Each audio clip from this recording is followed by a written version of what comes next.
Welcome. So we are going to be talking about in this lesson division of polynomials, which is exercise 6b. But before we launch into talking about dividing polynomials, let's just first divide a normal number. So perform long division and outline each step of the process, identifying the dividend, divisor, quotient, and remainder. So we have 316 divided by 7. So let's begin by just writing out what we're going to do. So we have 7, and then we have 316. Now let's perform our division. We begin by saying how many times does 7 go into 3? Well, it doesn't. So now we're going to go, how many times does 7 go into 31? Well, 7 goes into 31 4 times. So we put a 4 up here. Then we go 4 times 7 is 28, and I write 28 here. Now I subtract these. So I go 31 minus 28, that's going to be 3. I then carry down the 6. How many times does 7 go into 36? Well, that goes in 5 times. And then I go 5 times 7 is 35. And then I subtract. 36 minus 35 is going to be 1.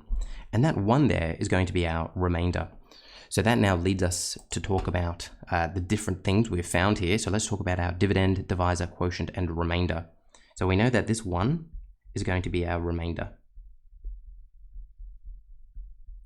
The 7 is what we call the divisor. The 316 is what we call the dividend. And then our answer, 45, is called our quotient. Perfect. So we've performed the long division and we've identified our dividend, divisor, quotient, and remainder. What we're now going to talk about is the different ways you could show your working. So based upon the working above, we can state the following. So we could state that our dividend, 316, is equal to our divisor times our quotient plus our remainder. Now you might be thinking, what on earth does that even mean? So just to kind of clarify this, let's call this 1. And let's just look at a simpler example. And I think with a simpler example, it will make a bit more sense. So let's just go through a simpler example.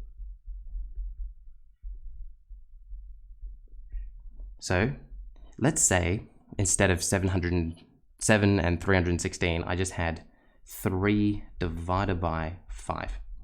Well, how many times does 3 go into 5? It goes in once. And how many remainders do I have? I have 2 remainders.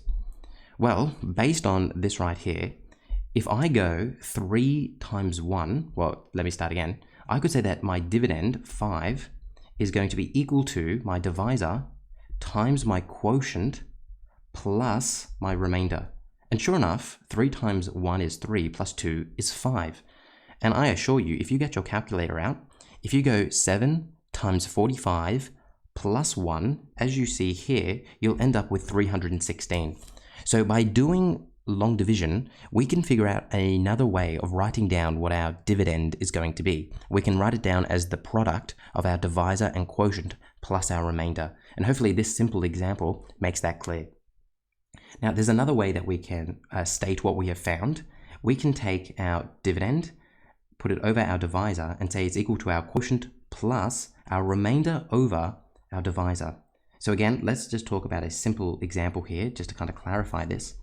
So in our simple example, let's use 5 and 3 again. So I have 5 divided by 3. How many times does 3 go into 5? Well, it goes in 1 time. I have 2 remainders, and I can put that 2 over my divisor, which is 3. So I can say 5 divided by 3 is 1 and 2/3. And remember, when you write something like a mixed fraction, what it's really saying is 1 plus 2/3. And sure enough, if you get your calculator out, you can see that that is true. 1 plus 2/3 is 5/3. So that's all it's saying there. It's just going from an improper to a mixed fraction. And that's all it's really saying there. So nothing breaking the bank there, but these simpler examples kind of help us understand the different ways of stating what we have found by doing the division. Okay, hopefully this has made sense. So this is just a bit of a refresher of what division is all about. In the next part, we'll go through actual polynomial long division. So I'll see you there.